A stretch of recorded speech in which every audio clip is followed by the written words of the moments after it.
বিসমিল্লাহির রহমানির রহিম। আসসালামু আলাইকুম, সবাইকে স্বাগতম আমার চ্যানেলে। আমি তানজিনা। শুভ সকাল। সকাল সকালে নাস্তাটা বানাতে রান্নাঘরে চলে আসলাম।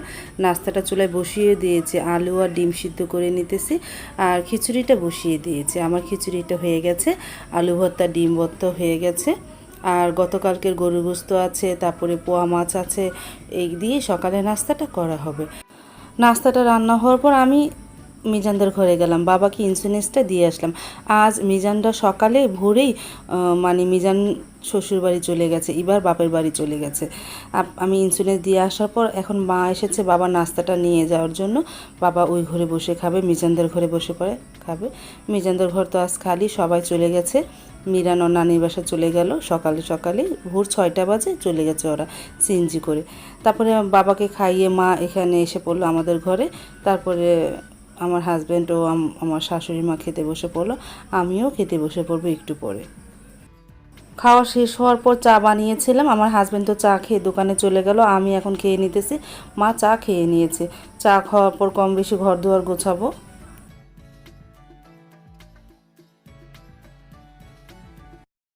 আমাদের তো নাস্তা খাওয়া চা খাওয়া হয়ে গেছে। তারপর সাইদুল ফ্রেশ হয়ে আসলো, মানে সাইদুল আজ ভোর 6টা বাজে হাঁটতে বের হয়েছিল। হেঁটে এসে তারপরে ব্যায়াম ট্যাম করলো, তারপরে গোসল করে আসলো। আসার পর আর ওটস গুলিয়ে দিলাম, মধু দিয়ে খেয়ে নিতেছে। আর সাবাতো শুয়ে আছে, হালকা ঘুম ভাঙছে। আর আমি বসে বসে আইসক্রিম খাচ্ছি, প্রচণ্ড গরম লাগতেছে। মনে করলাম ফ্রিজে তো আইসক্রিম আছে, একটু খেই, মানে একটু খাই। তারপর তো চলে আসলাম রান্নাঘরে। কী কী রান্না করব? টমেটো টক রান্না করব। গতকালকে যে গুঁড়া মাছ এনেছিল তাই ধুন্দুল দিয়ে রান্না করব। আর কাতল মাছ কেটে দিয়ে গেছে ভাবি, ফ্রিজ থেকে বের করে রেখেছিলাম সকালে, সেটা কেটে দিয়ে গেছে। কাতল মাছ ভুনা করব, আর ভাত আর উস্তা ভাজি করব। এই দুপুরে মেনু। রান্না করতে আসলে যে প্রচণ্ড গরম লাগে। তারপরে নদীর পাড়ে দাদি এসেছে শাক নিয়ে, সেই শাক দিয়ে গেল। দাদিকে বললাম কি ঘরে এসে বসো, না এখানেই বসলো। এই যে মাশাআল্লাহ অনেক সুন্দরই শাক এনেছে। তারপরে দাদিকে মালটা ডিম দিয়ে দিলাম, তাই নিয়ে সে চলে গেল। তারপর তো আমি রান্নাঘরে চলে গেলাম, রান্নাটা শুরু করে দিয়েছি। টমেটো টকটা বসিয়ে দিয়েছি আর উস্তা ভাজিটা বসিয়ে দিয়েছি। রান্না করতে আসলে প্রচণ্ড গরম লাগে, গরমে ঘাম দেয়, শুধু ঘাম পড়তেই থাকে। একটু রান্না করি, আবার একটু ডাইনিংয়ে যাই, ফ্যানটা ছেড়ে একটু হাওয়া খাই, খুব ভালো লাগে। আমি রান্নাটা চুলায় বসি, একটু ডাইনিংয়ে যেয়ে বসে থাকি। তারপর তো সারামণি ঘুম থেকে উঠে পড়লো, ও পাউরুটি আর নোটেলা নিয়ে আসছে। ও গতকালকার বাবা এনে দিয়েছে, ও তো এটা খুব পছন্দ করে, তাই দিয়ে এখন পাউরুটি দিয়ে খেলো।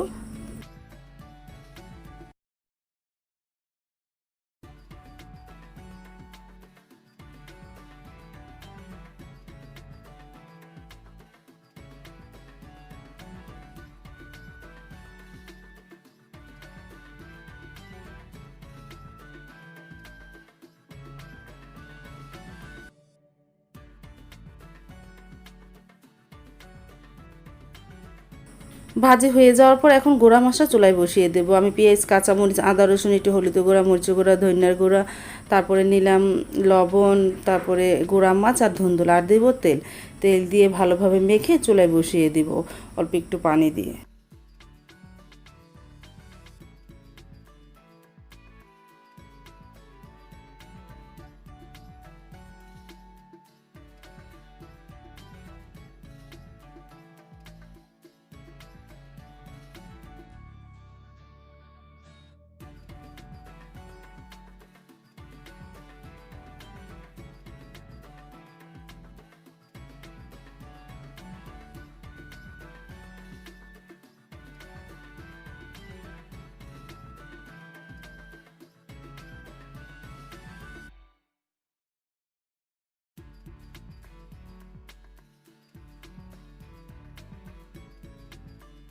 আমার টমেটো টকটা হয়ে গেছে, এখন রসুন ও শুকনো মরিচ দিয়ে বাগার দিয়ে নিই। এই যে আমি ঘুটে ফেলেছি টমেটো টকটা, আমি এখন বাগার দিয়ে ফেলবো। আর পাশের চুলাইতে তরকারিটা হচ্ছে আস্তে আস্তে।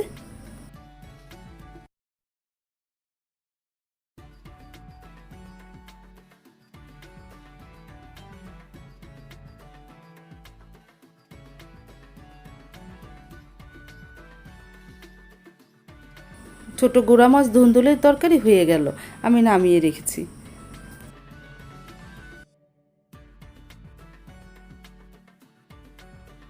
আর এদিকে কাতল মাছটা ভেজে নিতেছি, আমি ভুনা করব।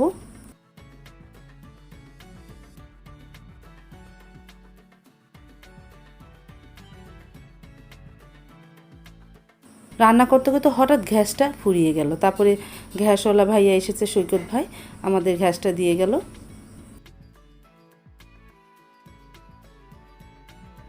তারপরে তোমাদের দেখাচ্ছি বিড়ালের বাচ্চা। বড় ভাইয়ার মানে আমার ভাসুর যেই ঘরে থাকে সেই ঘরে বিড়ালে বাচ্চা দিয়েছে, 3টা বাচ্চা দিয়েছে। মাশাআল্লাহ সুন্দরী হয়েছে বাচ্চা 3টা। আমার কাছে ভালোই লাগলো। আমরা সামনে গেলে দূর দিয়ে ঘরে চলে যায়। বড় ভাইয়ার ঘরে তো এখন কেউ থাকে না, মাঝে মাঝে বড় ভাইয়া আসে থাকে, কিন্তু এখন তো খালি ঘর। 3টা বাচ্চা কিভাবে কোন জায়গায় ফুটেছে বলতেও পারবো না। আজ বের হয়েছে দেখলাম 3টা বাচ্চা সহ মা, সামনে ওর মা বসে আছে আর ওই যে 3টা বাচ্চা, দেখতে ভালোই লাগলো। আমি একটু সামনে গিয়েছি, দেখো কে কীভাবে ঘরের ভিতরে দৌড় দিতেছে।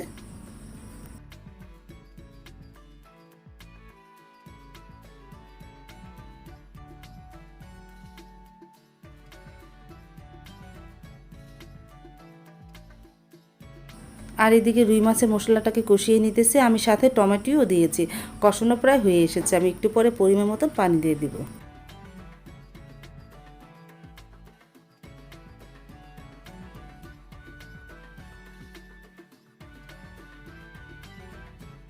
মশলার সাথে তো পানি দেওয়া হয়ে গেছে, তারপরে একটু শাক দিয়ে দিলাম, শাক দিয়ে একটু ভালোভাবে নাড়াচাড়া করলাম। এখন বলক আসলে ভাজা মাছগুলো দিয়ে দিব।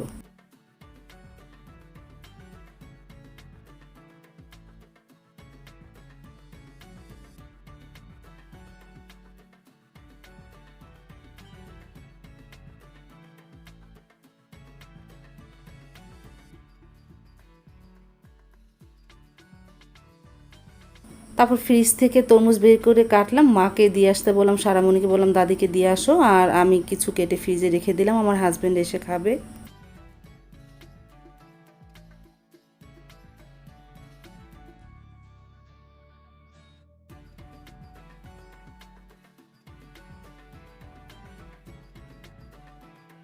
তারপর তো আমার দুপুরে রান্না হয়ে গেল। আমি আজ কি কি রান্না করেছি তাই তোমাদের আবার দেখাচ্ছি। উস্তা ভাজি করেছি, টমেটো টক রান্না করেছি, রুই কাতল মাছ ভুনা করেছি, ধুন্দুল দিয়ে ঘোড়া মাছ রান্না করেছি, ভাত তো আছে। এই দুপুরের মেনু।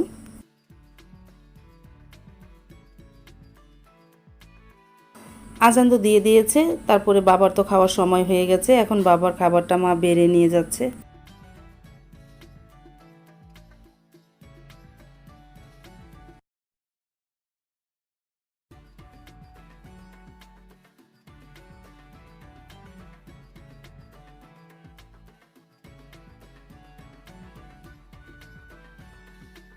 আমার হাজব্যান্ড তো দোকান থেকে এসে পড়েছে, সাথে করে নিয়ে এসেছে তালের শাঁস। এখন তো গরমের দিনে এই তালের শাঁসটা দেখা দিবে, আমার কাছে ভালো লাগে তালের শাঁসটা খেতে। আর আমার হাজব্যান্ডের তরমুজ আর আম মাখা মানে আম কেটে রেখেছিলাম, সেটা দিয়ে আসলাম, সে খেয়ে নিতেছে।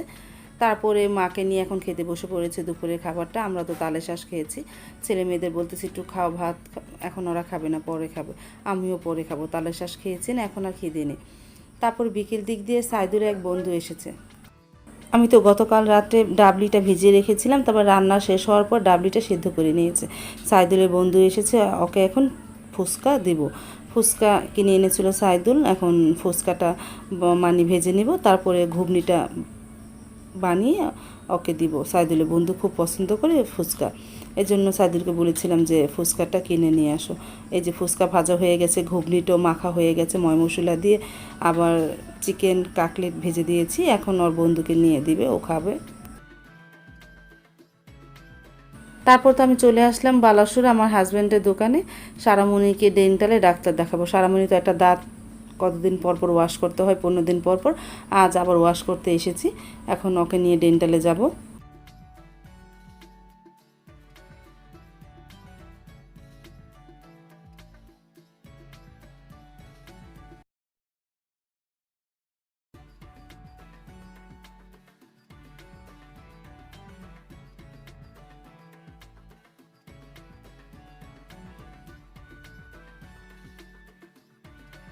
তারপর তো যাচ্ছি ডেন্টাল ডাক্তারখানায়, সারামণিকে দাঁত দেখাবো তুহিন ভাইয়ের ডেন্টাল কেয়ারে।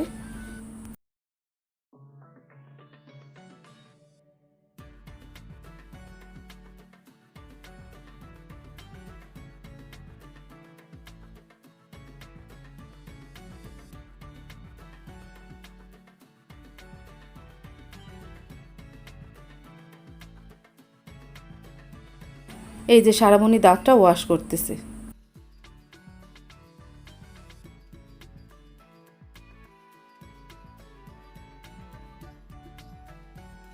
তারপর তো চলে আসলাম বাসায়, আমার হাজব্যান্ড কিনে দিল লিচু, সেই লিচু নিয়ে বাসায় চলে আসলাম। এখন আমি, সাবা, সাইদুল আর সারামণি বসে বসে আর মাকে দিয়ে আসলাম, বাবাকে আর মাকে ওই ঘরে দিয়ে আসলাম লিচু। তারপরে আমরা সবাই বসে লিচু খেলাম।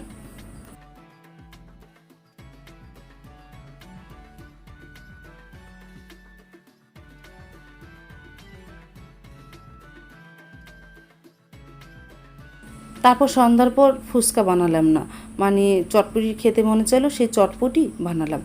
তারপরে চটপটি আমি আর সাবা খেলাম, আর সাইদুল খেলো না। মাকে ওই ঘরে দিয়ে আসলাম, আমরা খেতে বসলাম। ডাবলিগুলো আলাম আলাম রয়েছে, কিন্তু ডাবলিগুলো সিদ্ধ হয়েছে, টিভি দিলে গলে যায়। দেখো, মানে মনে হচ্ছে কি ডাবলিগুলো আলাম রয়েছে, সেদ্ধ হয়নি, কিন্তু সেদ্ধ হয়েছে। চটপটিটা খেতে ভালোই লাগলো, টক দিয়ে আর ময় মশলা দিয়ে। আজ তাহলে এই পর্যন্ত, দেখা হবে আগামীকাল নতুন আরেকটা ব্লগ নিয়ে। আল্লাহ হাফেজ, আসসালামু আলাইকুম।